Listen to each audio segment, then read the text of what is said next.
Hello and नमस्कार। मैं doctor Anjali Jasawat, obstetrician and gynaecologist. आज हम लेके आए हैं आपके लिए वीडियो कि प्रेगनेंसी में पेट दर्द के क्या क्या कारण हैं, क्या नॉर्मल हैं और क्या एबनॉर्मल हैं और कब जाके हमें डॉक्टर को रिपोर्ट करना है।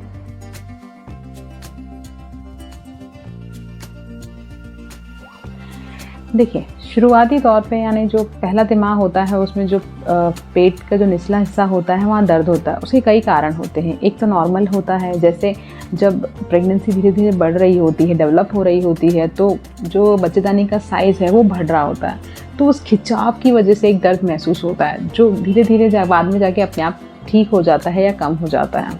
ये नॉर्मल है।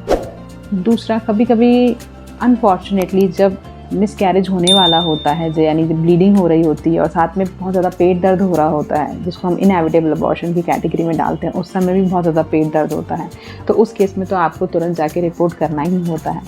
तीसरी चीज़, जब एक्टोपिक प्रेगनेंसी के केस में, जैसे अगर ट्यूब में बच्चा लग गया है और वो वहाँ बढ़े जा रहा है, तो उसकी स्ट्रेचिंग की वजह से या जब वो फटने वाला होता है उसकी वजह से भी पेट दर्द होता है। ये भी एक इमरजेंसी कंडीशन होती है। इसके अलावा और भी कुछ कारण होते हैं, जैसे एक प्रोजेस्टेरोन हार्मोन जो होता है शरीर में प्रेगनेंसी के दौरान, उसकी वजह से क्या होता है कि जो बाउल मूवमेंट्स हैं, बाउल मतलब जो आंतड़ियों का जो एक मूवमेंट होता है वो बहुत स्लो हो जाता है। स्लो क्यों हो जाता है? ताकि जो बॉडी है वो मैक्सिमम से मैक्सिमम यानी अत्यधिक से अत्यधिक जो न्यूट्रिएंट्स होते हैं उनको एब्जॉर्ब कर सके, इसलिए जो एक गट मूवमेंट होता है वो स्लो हो जाता है। पर इसकी वजह से महिला में कॉन्स्टिपेशन की शिकायत होने लग जाती है।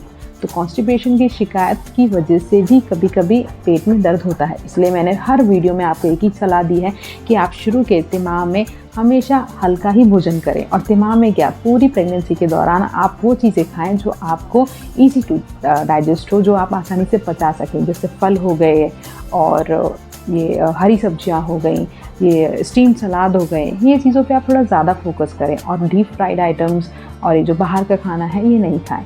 इससे क्या होगा, ये जो आप अगर वेजिटेबल्स और ये फ्रूट ज़्यादा खाएंगे तो एक तो आपको न्यूट्रिशन मिलेगा, अच्छे काफ़ी विटामिन्स मिनरल्स मिल जाएंगे जो आपके और बच्चे के लिए दोनों के लिए स्वास्थ्यकारी हैं। दूसरा कि जो इतना फाइबर आपको मिलेगा कि जो कॉन्स्टिपेशन की शिकायत है वो भी आपको नहीं होगी। ठीक है, तो ये तो हो गया नॉर्मल चीज़। इसके अलावा क्या कारण हो सकते हैं? देखें, अगर हम सेकेंड ट्राइमेस्टर में जाते हैं तो सेकेंड ट्राइमेस्टर और थर्ड ट्राइमेस्टर में, जो हमने पिछले वीडियो में आपसे एब्रप्शन प्लेसेंटा की बात की थी, उस केस में भी बहुत ज़्यादा दर्द होता है। तो वो भी एक इमरजेंसी कंडीशन है, इसमें भी आपको तुरंत अस्पताल में जाके दिखाना है। पर देखिए, ज़रूरी तो नहीं कि सारे पेट दर्द का कारण सिर्फ बच्चेदानी या बच्चा ही हो। प्रेगनेंसी के अलावा भी कारण हो सकते हैं। क्या क्या? जैसे हो सकता है कि यूरिन में इन्फेक्शन हो गया हो, उससे भी पेट दर्द हो सकता है। हो सकता है गैस्ट्रोएंटराइटिस हो गया हो, या मतलब कहने का है कि आंतों का इन्फेक्शन हो गया हो, आपने कुछ खा लिया जिसकी वजह से इन्फेक्शन हो गया हो आंतों में, उसकी वजह से भी दर्द हो सकता है। या फिर आपके स्टोन हो गया है, जैसे गॉल ब्लैडर में स्टोन या किडनी में स्टोन या यूरिनरी ब्लैडर में स्टोन, इसकी वजह से भी दर्द हो सकता है। या फिर अपेंडिक्स में कोई इन्फेक्शन हो गया हो, जिसको अपेंडिसाइटिस अपन बोल सकते हैं, या एसिडिटी की वजह से भी आपको दर्द हो सकता है। एक और चीज़, जो प्री एक्लेम्शिया होता है, एक्लेम्शिया जिसको हम बोलते हैं, क्या होता है, जो हाइपरटेंसिव डिसऑर्डर्स होते हैं प्रेगनेंसी में, उसका बहुत सीवियरिटी वाला जो एक फेज़ होता है, उसमें भी कभी कभी क्या होता है कि हाई ब्लड प्रेशर की वजह से पूरे शरीर पे फ़र्क पड़ता है, तो वहीं लिवर पे भी फ़र्क पड़ता है, जिसकी वजह से कि आपके छाती के बीच में या फिर राइट साइड में आपको लिवर की जगह, वहाँ पे भी दर्द महसूस हो सकता है। तो ऐसे केस में भी आपको तुरंत अस्पताल में जाके रिपोर्ट करना है। तो आपके दो तरह के दर्द हो गए, एक जो प्रेगनेंसी की वजह से हो रहे हैं, दूसरा जो प्रेगनेंसी की वजह से नहीं हो रहे हैं, और दोनों चीज़ों में ही हमें डॉक्टर को दिखाना चाहिए। जो मैंने शुरू में बताया कि जो बेसिक नॉर्मल पेन है, जो खिंचाव से महसूस हो रहा है या फिर कॉन्स्टिपेशन की वजह से जो हो रहा है, इसमें आपको चिंता करने की ज़रूरत नहीं है, क्योंकि अगर आप ये जो नॉर्मल खिंचाव है ये अपने आप ठीक हो जाएगा। कॉन्स्टिपेशन की वजह से हो गया है तो ज़्यादा पानी पिएं, हाई फाइबर रिच डाइट खाएँ, उससे ठीक हो जाएगा।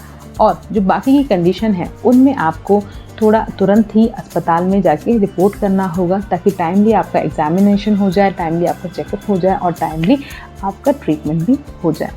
इसके अलावा आपके कोई सवाल जवाब, कुछ भी आप हमें कहना चाहते हैं, आप हमसे कोई अपना ही एक्सपीरियंस शेयर करना चाहते हैं, या आपको आपके ट्रीटमेंट रिलेटेड कोई जानकारी चाहिए, तो आप हमें मैसेज कर सकते हैं, कॉल कर सकते हैं। और हमारे चैनल को प्लीज़ सब्सक्राइब करना ना भूलें। नमस्कार।